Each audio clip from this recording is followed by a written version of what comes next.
იმაშასე ჩვენს ეთერში რუბრიკა სტუმრის დროა. დღეს მინდა წარმოგიდგინოთ ძალიან საინტერესო ადამიანი, სპორტსმენი, არქეოლოგი, წერალი ასევე, როგორც გავარკვიეთ.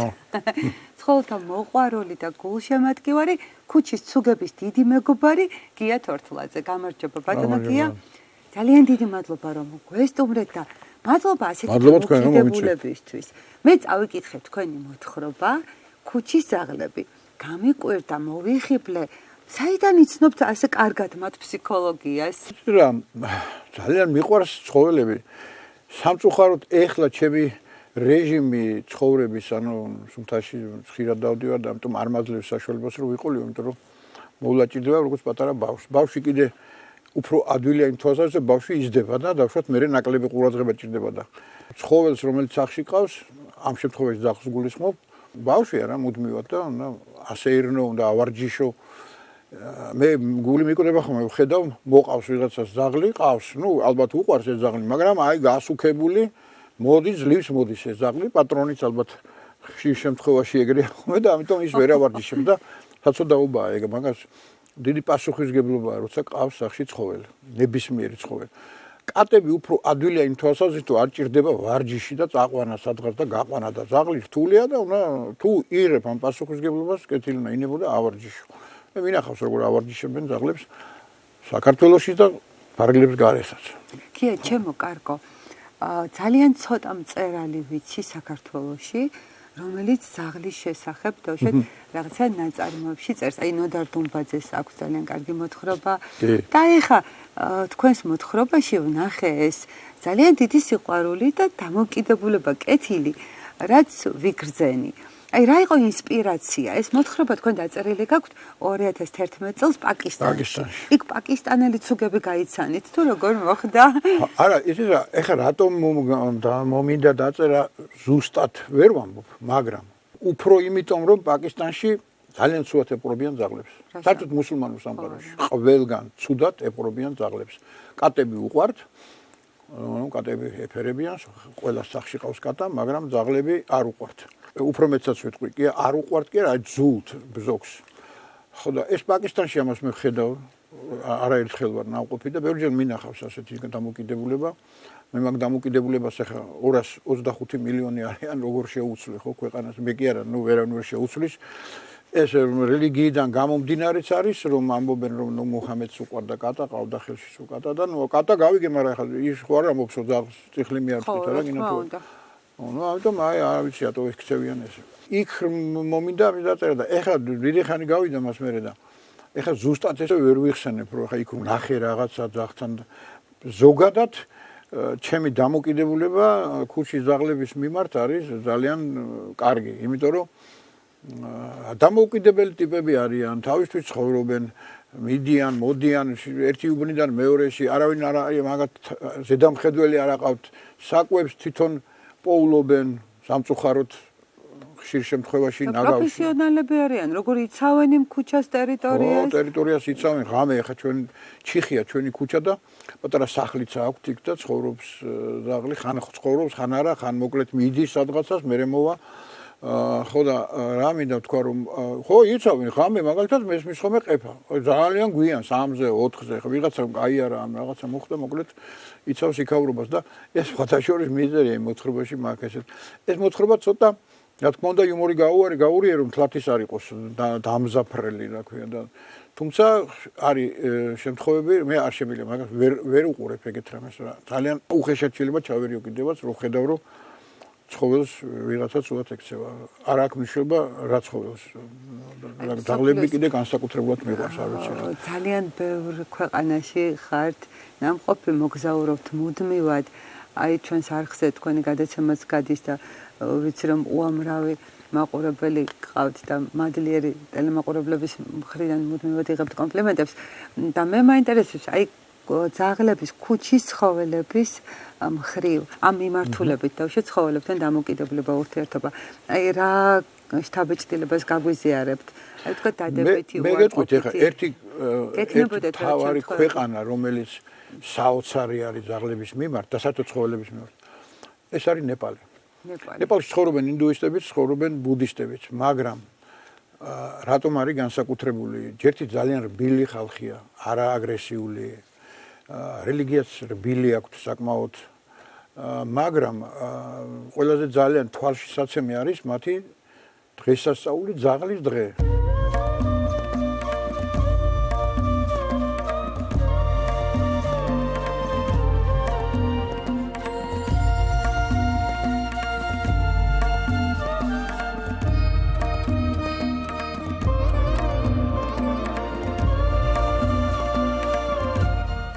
ძაღლები მორთულ მოკაზმულებია, ზაფრანის გვირგვინები არის, ეს პატივისცემის ნიშნად, მაგალითად, როცა მთიდან ჩამოვდივართ, პატივისცემის ნიშნად ამ გვირგვინებს კიდებენ ხომ კისერზე.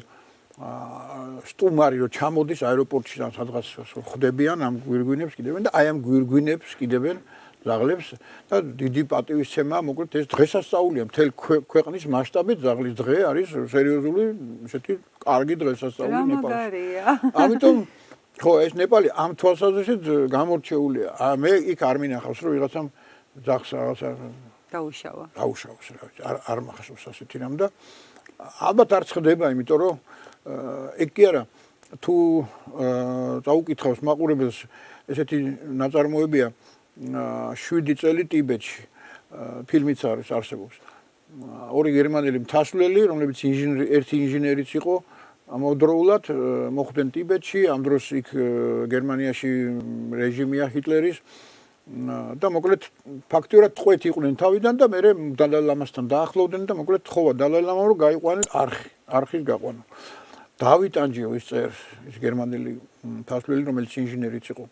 იმიტომ რომ აი რო თხრიდნენ მუშები ტიბეტელები პატარა ჭიას დაინახავდნენ გაჩერდებოდა მუშაობა ამოიყვანდნენ წაიყვანენ სადღაც დასვავდნენ და ხო აი ესე უხილდებოდნენ სიცოცხლეს ცოცხალ არსებას არ კლავენ ეხლა თანდათან ალბათ იცვლება რაღაცები ნუ შედარება არ არის სხვა ხალხთან მიმართებაში ეხლა რაც ნახემენ ნეპალში სხვათა შორის ეგ ძაღლის დღე ეს არ არის ტიბეტური დღესასწაული, ეს არის ნეპალელების იმ ხალხის, რომლებიც ინდუიზმის მიმდევრები არიან. ძალიან საინტერესო. ნეპალში არ ვარ ნაყოფი და მაპატე ჩაგეკითხებით. ქუჩაში ცხოვრობენ? ქუჩაში ცხოვრობენ, რა თქმა უნდა. ქუჩის ძაღლებზეა ლაპარაკი. ხო, მე ძალიან მიყვარს ქუჩის ძაღლები კიდე იმიტომ, რომ არ აყავს პატრონი რა მოკლედ და არის თავისთვის და რაღაცნაირად დამოუკიდებელი კაცი იქ მე იქ ამბობ ჩემ პერსონაჟი ქუჩის ძაღლი რომ აი ეს შამპუნით დაბანილები გამოვლენ დასვრიან ქუჩას და გარბიან ისევ პარკეტზე და არ მოწონს ეგ მოკლედ იმ ქუჩის ძაღლს ხო და ეგ არც არავის არ მოწონს ალბათ პატრონების ბრალია როცა დასვრილია ქუჩა და რა თქმა უნდა არ უვლიან თავის ასე ვთქვათ ცხოველის ნამოქმედარს იქ მაგრამ ნუ არ ვიცი მე განსაკუთრებული დამოკიდებულება მაქვს ქუჩაში ცხოვრები ადამიანების მიმართაც და ნუ ძაღლები ხო თავისთავად ძალიან იმიტომ რომ ნუ რაღაცა პიროვნებები არიან რა მოკლედ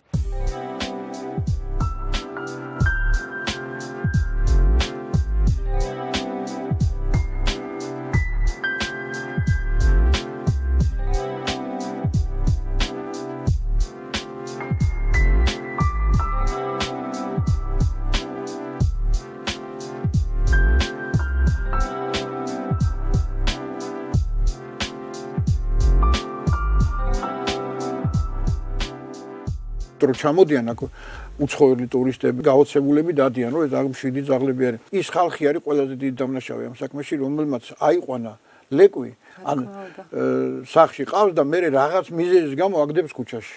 გაცნობიერებული არ აქვთ ადამიანებს, აი როგორც თქვით, აიყვანენ. როგორც სათამაშოს ისეთ უყურებ.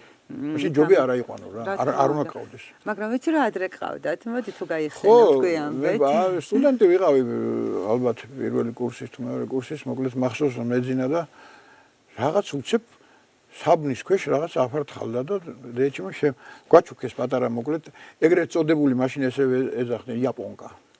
ხო ძალიან მიკე ძალიან ლამაზი ძაღლი იყო, აი ძალიან ლამაზი და პატარა იყო სულ რაღაცა და იმის მერე ყავდა სანამ ცოცხალი იყო ჩვენთან იყო სულ და მოკლედ მე გადაჭრა მაგრამ მე ბავშვობაში სულ მინდოდა ორი რამე დიდი ძაღლი რომელიც ერთად ვივლედი და მოკლედ ჩემ მეგობარი ჩემ და თოფი ნუ ახლა თოფს ვინ მომცემდა ბავშვს ხო და კისტის ეგრეთ წოდებულ კისტის თოფზეც აი თოფი რატომ გინდოდა? რა ვიცი, აი რაღაცა რა და ქუჩაში თუ ტყეში რომ მიდიხარ, თოფი ატრიბუტია. ძაღლი და თოფი მოკლედ ვიღაცა ხარ, ტიპი ხარ მოკლედ ტყეში, სადღაცას ბუნებაში. გამოჩნდნენ ახალგაზრდები სხვათა შორის, რომლებიც სხვადასხვა უბნებში პატრონობენ ძაღლებს. არა მარტო ახალგაზრდები, ახლა მაგალითად ჩვენ უბანში შვენიერი ოჯახი ცხოვრობს, ძალიან კაი ხალხი არიან, ბავშვი წყავთ.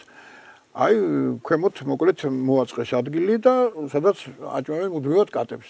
კატები მშვენივრად გზნობენ თავს. ზუბალაშვილებზე ცოტა ქვემოთაც ერთი მოხუცი კალბატონია, რომელიც ასევე ძალიან უულისა. ასეთი ადამიანები ბევრი გაჩნდნენ. მიუხედავად იმისა, რომ ეკონომიური შესაძლებლობა აი იმ კალბატონს მაგალითად დარწმუნებული ვარ, რომ ისეთი რა ქვია, შეძლებულად არ ცხოვრობს, მაგრამ აი როგორ ცხოვრობს, იქიდან ახერხებს, რომ მოუაროს და მიხედოს იმ ქუჩის კატებს.